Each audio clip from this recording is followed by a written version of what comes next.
In 2009, deep inside the scorching Cerrejón coal mine in Colombia, a team of paleontologists carefully dug through layers of ancient rock. What they were uncovering was the crushed remains of a prehistoric rainforest, one that existed nearly 60 million years ago, just after the dinosaurs disappeared. At first, everything seemed routine.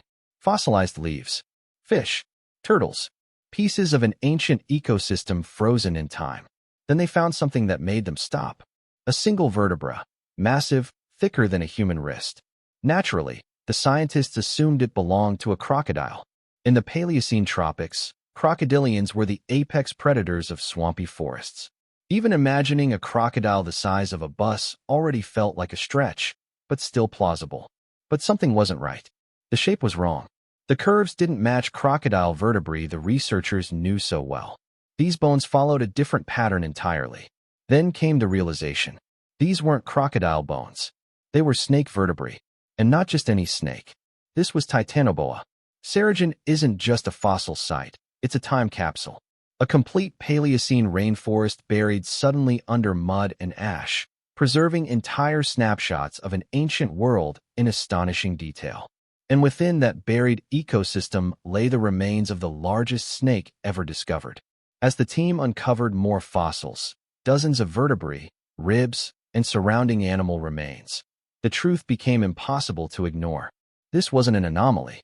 The bones were consistent, enormous, and unlike anything previously recorded. What emerged was an animal so massive it completely rewrote the limits of what a snake could be. When the researchers calculated its size, they didn't believe the results at first. They checked the numbers again and again, but the math held. The vertebrae pointed to a snake over 15 meters long. If true, Titanoboa wasn't just the biggest snake. It was the largest land predator on Earth after the dinosaurs. Its sheer size suggested a Paleocene world that was far hotter, denser, and more extreme than scientists had ever imagined. A creature like this could only exist in an ecosystem pushed to the very edge of biological possibility. So what kind of planet could produce a monster like Titanoboa? Even conservative estimates place Titanoboa at around 42 feet long, with some estimates exceeding 50 feet. It likely weighed between 2,000 and 2,500 pounds. For comparison, the largest reliably measured anaconda reached about 28 feet and weighed roughly 500 pounds. That means Titanoboa was nearly twice as long and 4 to 5 times heavier. But here's the truly fascinating part. How do scientists estimate the size of an extinct animal from just a handful of bones? The answer lies in biology. Modern snakes follow predictable scaling laws. The size of their vertebrae directly correlates with total body length. By comparing fossil vertebrae to those of living snakes, researchers can reconstruct the size of animals that vanished millions of years ago. And in Titanoboa's case, those calculations revealed something terrifying. A snake that pushed life itself to its limits. Paleontologists can measure a Titanoboa vertebra, compare it to those of modern constrictors like boas and anacondas, and extrapolate backward to estimate its full size. But that raises a deeper question. Why was Titanoboa so much larger than any snake alive today? The answer comes down to temperature. Snakes are ectotherms. They cannot regulate their own body heat. Instead, they rely entirely on the environment to stay warm. And that single limitation shapes nearly everything about them. Their metabolism, their growth rate, and ultimately, the maximum size they can reach. Think of it this way. The warmer the environment, the faster a snake's metabolism runs. Faster metabolism means quicker growth, more efficient digestion, and the ability to sustain a much larger body. So when scientists uncovered Titanoboa, they weren't just discovering a giant predator. They were uncovering a climate record. A biological thermometer from 60 million years ago, and it pointed to a world far hotter than the one we live in today. To understand Titanoboa, you have to understand its world. Travel back roughly 58 million years into the Paleocene epoch, just a few million years after the dinosaurs vanished. Earth was recovering, ecosystems were rebuilding, and the tropics were transforming into something almost unrecognizable to us. Global temperatures were dramatically higher than today. In what is now northern Colombia, estimates suggest average year-round temperatures of at least 32 degrees Celsius, with almost no seasonal relief. Imagine a rainforest that never cools down, not A world where the air itself feels like a constant sauna. No ice caps, no winters, just relentless, steaming heat stretching from pole to pole. Forests sweating, rivers steamed in the sun, and life grew large. Because for cold-blooded animals, warmth removes the greatest constraint of all. Ironically, today's tropical forests, the Amazon, the Congo, Southeast Asia, are actually too cool for a snake like Titanoboa to exist. Modern anacondas and pythons already push against the upper limits of what our current climate allows. To grow beyond it, to reach Titanoboa scale, requires a planet that stays several degrees warmer consistently for millions of years. Titanoboa couldn't survive in today's world. Its massive body required constant heat to drive a metabolism capable of pumping blood through more than 50 feet of Paleocene coils. The Cerrejón site reveals this ancient world in astonishing detail. Layer after layer contains plant fossils. There are giant turtle shells, some as large as pool tables. Early crocodile relatives with blunt, crushing teeth suggest a diet of hard-shelled prey. These weren't sleek river hunters. They were heavy-jawed ambush predators. This wasn't a clear, fast-flowing river system. It was a humid swamp rainforest. Murky, slow-moving water, tangled roots, dense vegetation. Visibility would have been poor.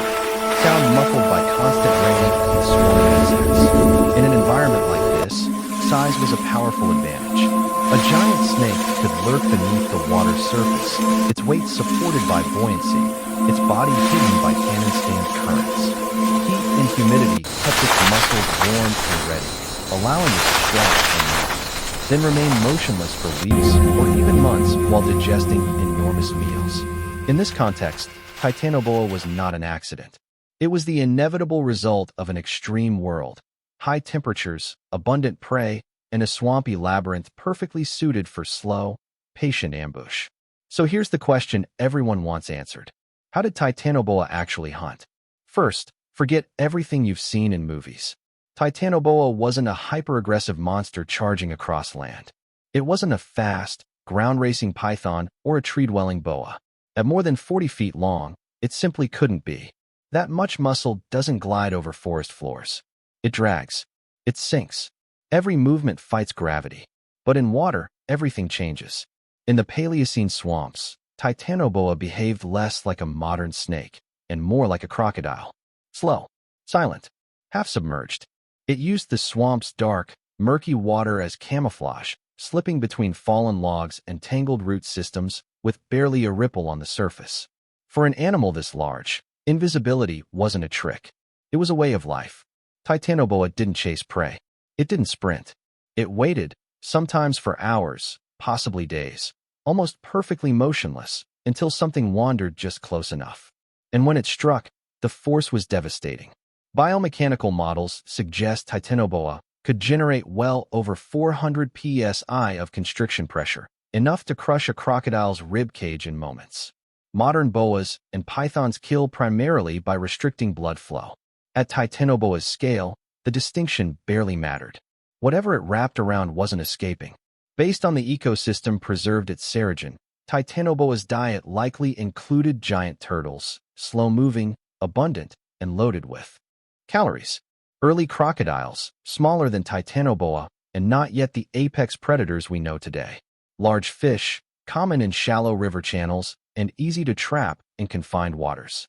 Possibly even early mammals, still small in the Paleocene. But any animal that lingered too close to the water's edge would have been at risk. Water wasn't just where Titanoboa hunted. It was its lifeline. Buoyancy supported its enormous mass. Without water, moving on land would have been exhausting. Its own body weight would compress internal organs, making breathing difficult and digestion inefficient. Even simple movement would come at a massive energy cost. And perhaps most importantly, water helped regulate its body temperature. Snakes absorb heat from their surroundings.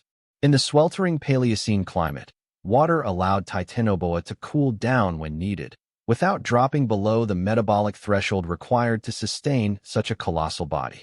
So when you imagine Titanoboa, don't picture it slithering across dry land like a horror movie serpent. Picture it gliding silently through dark, tea-stained water, eyes just above the surface, waiting. Now, if Titanoboa was so perfectly adapted, so dominant. Why isn't it still here? The answer is simple and tragic. The world changed, and Titanoboa couldn't change with it. After the Paleocene epoch, Earth began to cool, slowly at first, then faster. Average global temperatures dropped, tropical ecosystems shrank, and the extreme heat that once powered Titanoboa's massive metabolism disappeared. A giant built for a world of endless warmth suddenly found itself in a planet that no longer supported its existence. And with that, the age of Titanoboa came to an end. Over the next few million years, global temperatures dropped by just a few degrees Celsius. For an ectothermic giant like Titanoboa, that small change was a death sentence. Cold-blooded animals live at the mercy of their environment. Their metabolism is directly tied to temperature. As the world cooled, Titanoboa's metabolism slowed. Digestion took longer. Movement became sluggish. Growth rates collapsed. For an animal of its size, the consequences were devastating. Titanoboa required enormous amounts of food just to maintain its body mass. But with a slower metabolism, it couldn't hunt as effectively. It couldn't digest prey fast enough, and it could no longer grow large enough to dominate its environment. In effect, Titanoboa began to starve in slow motion. But temperature wasn't the only thing changing. The entire ecosystem was shifting. Mammals, once small and largely insignificant during the age of dinosaurs, were beginning to diversify and grow larger. Unlike reptiles, they were warm-blooded. That meant they could stay active even as temperatures dropped, giving them a major advantage in a cooling world. At the same time, the lush swamp rainforests of the Paleocene began to dry out. River systems became more seasonal. The dense, humid environments that Titanoboa depended on slowly vanished. And with them, the rest of the food web began to collapse. Giant turtles disappeared. Massive crocodilian species declined. The prey base that supported Titanoboa's enormous size was eroding from every direction. Titanoboa didn't die from predation. It didn't die from disease. It didn't lose a battle to a rival. It died because the planet cooled by just a few degrees. That was all it took. A subtle shift in global climate, and the largest snake that ever lived simply ceased to exist. And that should make us pause, because climate doesn't just shape ecosystems. It defines the very limits of what life can be. Titanoboa was a creature that shouldn't have existed. Too large, too heavy, too dependent on a world that was never going to last. But for a brief window in Earth's history, every condition aligned perfectly. And for millions of years, the largest snake to ever live ruled the swamps of ancient Colombia. Then, just as quickly as it appeared, it vanished, leaving behind only bones and unanswered questions. Asking for support always feels a little awkward, so I'll keep this short. Creating these videos is a labor of love. I want to keep pushing this channel further, with richer visuals, deeper research, and stories that spark real wonder. But quality takes time, and support helps make that possible. If you enjoyed this journey into the deep time, consider liking the video, subscribing, or sharing it with someone who loves science and ancient worlds as much as you do. Thank you for being here.